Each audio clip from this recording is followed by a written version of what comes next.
بسم الله الرحمن الرحيم. casharkani waa casharkeenii qaybtii xisaabta isku dhufashada tirooyinka konton ama labaatan soddon afartan konton lixdan toddobaatan siddeetan sagaashan waxaan tiro kasta ku dhufanay marka waxaan soconay tiradii shan godlaha marka tirada shan godlaha markaan konton ku dhufano kii horaan soo qaadanay afar godlaha waa shan godle markaan ku dhufano tirada ugu horeysa shanta sideed soo qaada dhig laba ku dhufo shan waa toban saddex ku dhufo shan waa shan iyo toban afar ku dhufo shan waa labaatan shan ku dhufo waa shan iyo labaatan shantan eberkan ku dhufo waa eber marka waxaan sameynaa wataa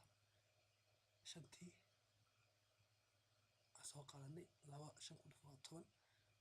saddex shan ku dhufo waa shan iyo toban afar shan ku dhufo waa labaatan shan ku dhufo waa shan iyo labaatan shantii eber ku dhufo waa marka jawaabtu waxa weeye tiro kasta oo nagi soo dhacday toban